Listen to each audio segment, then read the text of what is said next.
এই বুকেটা দিচ্ছি এবং তার সঙ্গে আমরা এই স্পেশাল পেট্রন हिसेबे ওনাকে देखिए यहाँ पे झारखंड बंगाली एसोसिएशन की तरफ से ये आयोजन हुआ है और इसमें एक साथ पूरे झारखंड के बंगालियों को पुनर्संगठित करने का प्रयास किया जा रहा है। मुझे मुख्य संरक्षक की भूमिका मिली है और बंगाली समाज की तरफ से, जो झारखंड बंगाली एसोसिएशन की तरफ से, और मैं पूरी कोशिश करूंगी कि समाज के सभी को साथ में लेके चलूं। हमारे भास्कर दत्ता जी बहुत ही इसको लेकर एक्टिव हैं, लगातार सबसे संपर्क कर रहे हैं और आने वाले दिनों में ये संगठन और विस्तार लेगा, क्योंकि ये बहुत पुराना संगठन है लेकिन उसको नए सिरे से पुनर्गठन करने का प्रयास किया जा रहा है। मैं धन्यवाद देना चाहूँगी झारखंड बंगाली एसोसिएशन को कि मुझे मुख्य संरक्षक के रूप में इसके लिए चुना गया है। बहुत बहुत धन्यवाद। बिल्कुल, हम लोग हर फ्रंट पर बांग्ला भाषा के लिए लड़ाई लड़ेंगे और सरकार से अनुरोध करेंगे कि बांग्ला भाषा, चूँकि यहाँ 40% से ज़्यादा बांग्ला भाषी हैं, इसलिए बांग्ला भाषा का सम्मान किया जाए।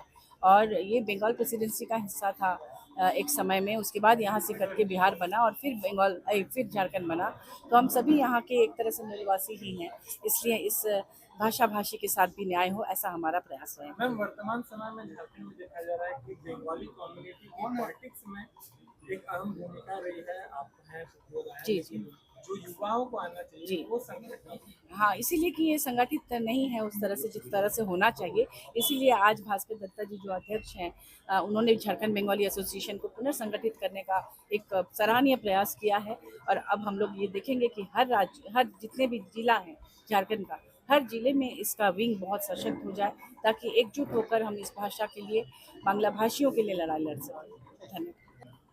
देखिए, आज बंगाली एसोसिएशन झारखंड का इस बैठक में हम लोग आए हैं। आप सब जानते हैं कि हमारे प्रिय राज्य झारखंड में जो आज़ादी के पूर्व हम लोग बंगाल प्रेसिडेंसी में थे और उसके बाद बंगाल से विभाजन होकर बिहार बना, तत्पश्चात उड़ीसा बना और उसके बाद बिहार विभाजन के बाद 2000 में हम झारखंड राज्य अस्तित्व में आए।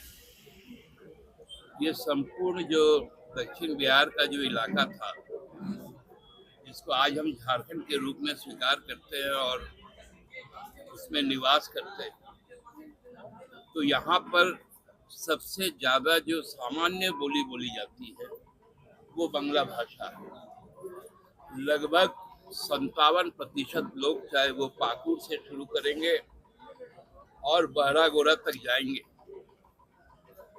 इधर कोलान के प्रमंडल में, उत्तरी दक्षिणी छोटानागपुर के प्रमंडल में सबसे ज्यादा जो सामान्य तौर पे भाषा बोली जाती है वो है बांग्ला।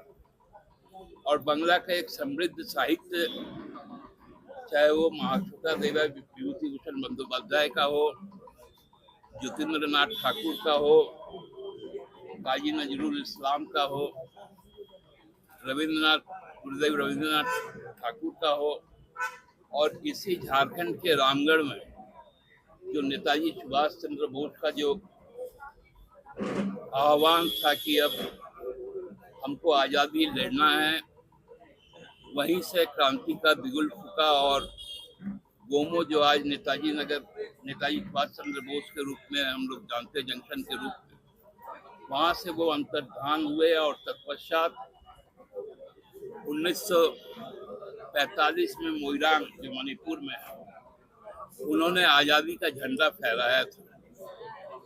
तो ये एक अभूतपूर्व स्थान है जहाँ बंगालियों का लगाव है, बंगालियों का एक परंपरा है, एक संस्कृति है। आज टाटा नगर को हम जो सबसे विकसित शहर के तौर पे मानते हैं, उस शहर का जो सौंदर्यकरण हुआ, जो नगर परिकल्पना हुआ, वो प्रमथनाथ बोस, जो रांची के ही रहने वाले थे, उनके द्वारा रचा गया।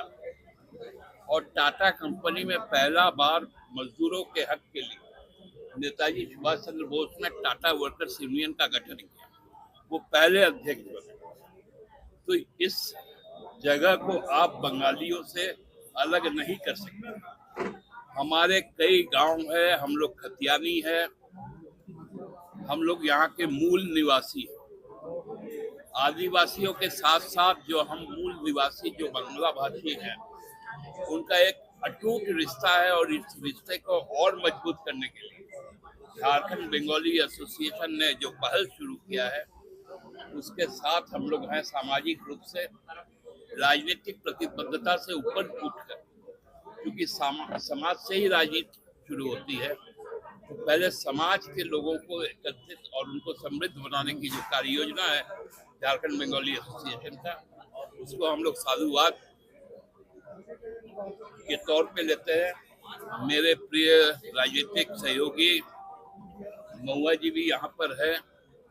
दोनों का हम लोगों का एक दायित्व भी है। आपने देखा होगा कि जब जब हमारी सरकार आई है, हमने 23 जनवरी को राजकीय अवकाश घोषित किया है, और जब जब हमसे गैर कोई सरकारें आती है तो 23 जनवरी को कार्य दिवस रखा जाता है। ये मूल अंतर को समझाने के लिए आज समाज को एकत्रित होने का जरूरत है और लामबंद होकर अपने इज्जत के लिए, अपनी भाषा संस्कृति की पहचान को अटूट बनाए रखने के लिए आगे कार्य योजना तय करनी है। बहुत बहुत धन्यवाद। फिर झारखंड में ऐसे कई राजनीतिक दल हैं जो यहाँ के लोकल बंगाली लोग को बांग्लादेशी कहकर संबोधित करते हैं, इस विषय पर क्या कहें? देखिए, ये तो अब एक नया ट्रेंड शुरू हो गया, बांग्ला भाषी मतलब बांग्लादेशी। ये वो मूर्ख लोग हैं जिसके कारण लोगों ने उनको माकूल जवाब दिया। संथाल परगना में ये बात ज्यादा बोली गई, तो वहाँ उनका क्या स्थिति हुआ है आप किसी से छुपा हुआ नहीं है। मैं समाज के बैठक में उस विषय पर ज्यादा नहीं बोलूंगा।